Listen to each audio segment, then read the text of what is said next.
Hi everyone, I'm Kydd Boyle, and I run a network that tries to empower future leaders. The reason I do this is because I believe in communities. I believe in communities' ability to shape behavior and change environments as a result of that. So I'm going to start with this concept called the habit loop. So I read this in a book that was done by a guy called Charles Duhigg. When I found it, I was really grateful because actually it was a way for me to formulate what I already knew intrinsically, these experiences I was having. And basically the way this works is that our behaviors are cued by rewards. So the best example is smoking. If I want a cigarette, then it's probably because I've had a cue. I've maybe seen someone else smoke. And when I see that, I see the reward and I start to think about the nicotine going into my blood system. When that happens, I do my habit. I take out a packet of cigarettes, I take a fag out, I light it, and I have a nice smoke. Now, where does this start? This all starts back at school, probably, when you're 15, behind the school, in a corner with your mates. And what's the reward then? It's to be cool. We all want to be cool, so yeah, I'm going to take out a cigarette and I'll smoke, even if it tastes disgusting. And that then leads to further habits. So I guess the concept I want you to focus on is that your behaviors are shaped by your environment. I'm going to show you how this happened through my story and through my parents' story. So this guy here is my dad. He was brought up in Glasgow, in the Gorbals, which is a deprived area in Glasgow. He's from the Irish Catholic community. That was a community that in the 1960s, there wasn't much room for employment of these people. And while he was there, he developed bad behavioral patterns. He fell into crime. Between the ages of 11 and 38, he had just 12 months outside of a penal institution.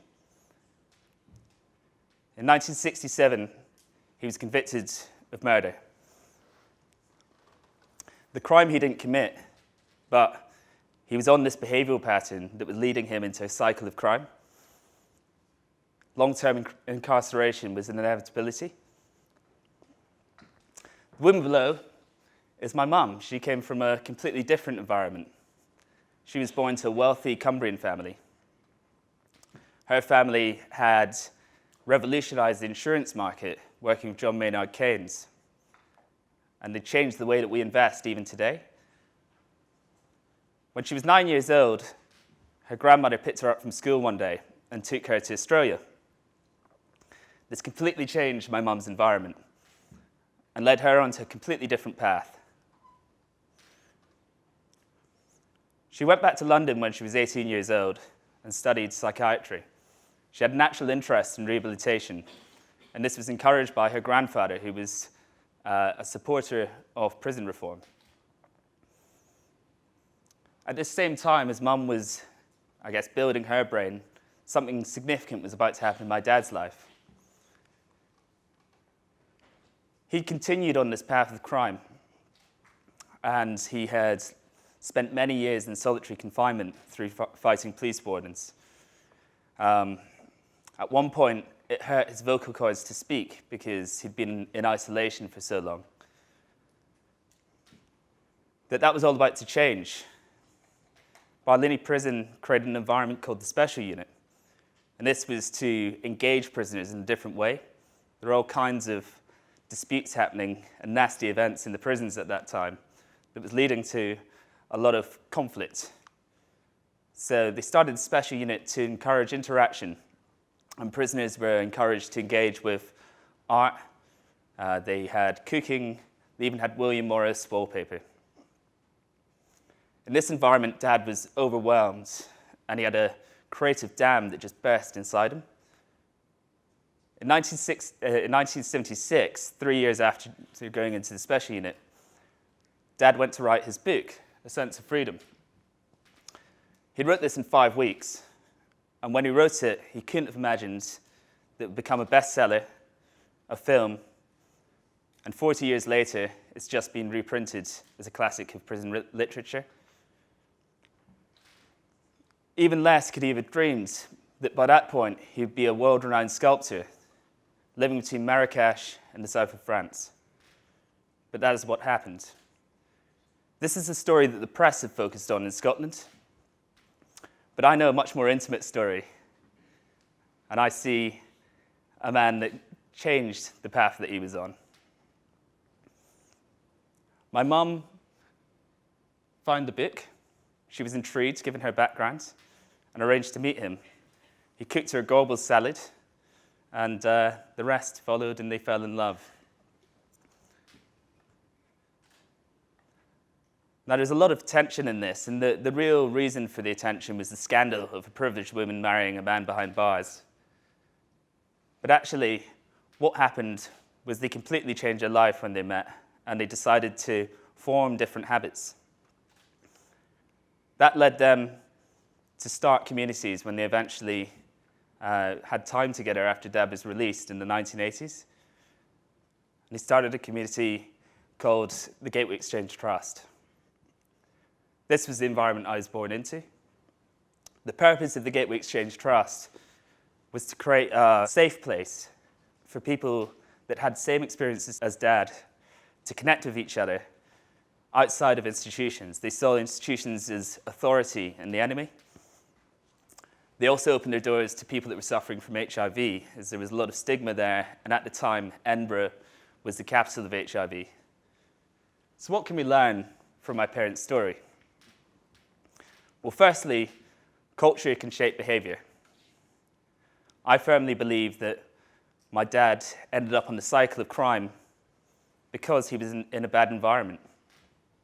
His reward was to commit crime, financially and also to fit in.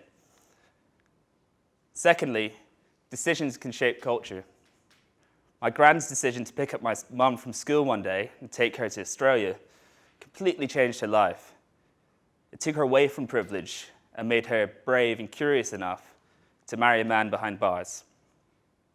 Lastly, if it teaches us anything, it's that we can completely be in control of our own decisions.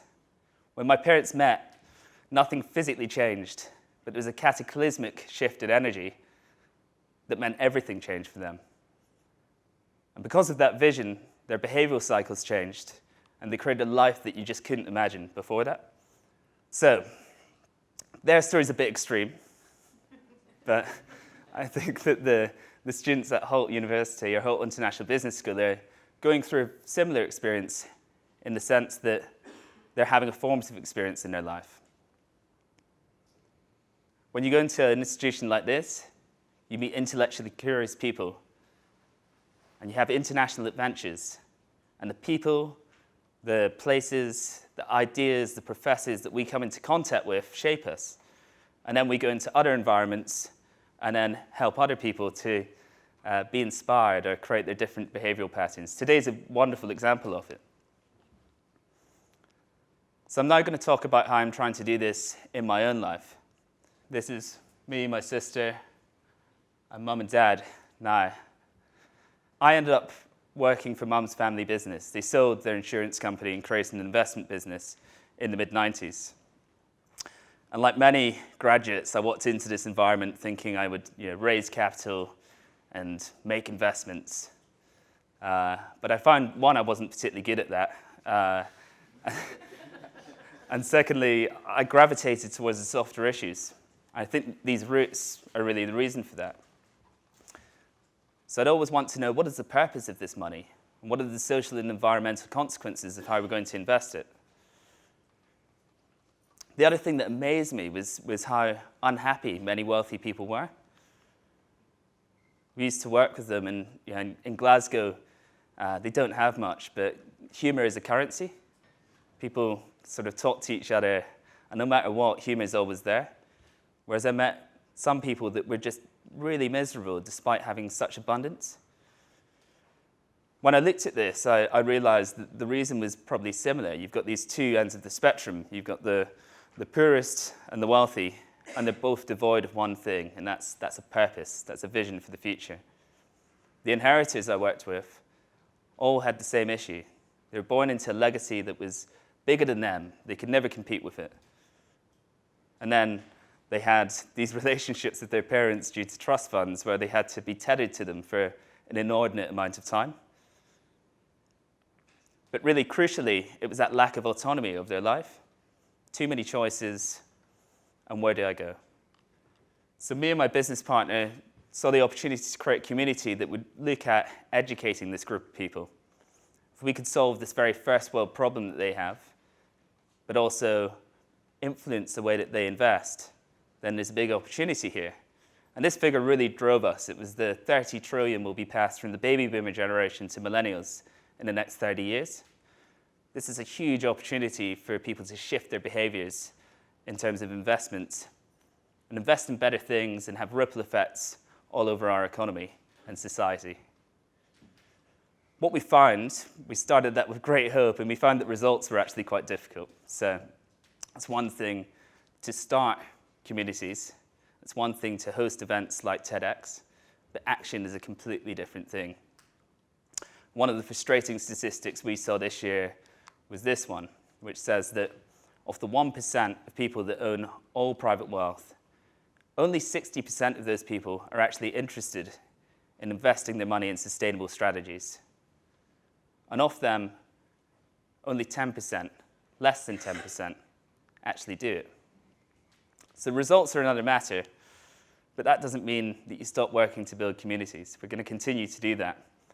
I think one of the areas we would love to target is, at the moment, we are in a world where it's very siloed. We'd love to work with other institutions, other communities, to find issues that cut across and that we can connect and create greater discourse. And the challenge is doing that while at the same time you create a safe space for people to have shared issues. So we're still working on that. So I thought that this quote really captured everything we're trying to do, and it's again going back to Charles Duhigg's The Power of Habits. Movements don't emerge because everyone suddenly decides to face the same direction at once. They rely on social patterns that begins friendship, grow through habits of communities, and are sustained by new habits that change participants' sense of self. When I read that, I just really felt that was capturing everything that I was trying to do. So I'm going to leave you with this last thought here, and it's back to the habit loop. And I think that we can all aim big, and we can aim to hit that 30 trillion figure and move markets and change society. But it all starts with simple steps. And the simple action to break out of this habit loop is much more tangible than not getting anywhere close to moving markets or changing how people invest. So what I invite you all to do is to find one bad habit and change it. Break the cycle. Because once you break this cycle once and cross through that threshold, then the opportunities are endless. Thank you very much.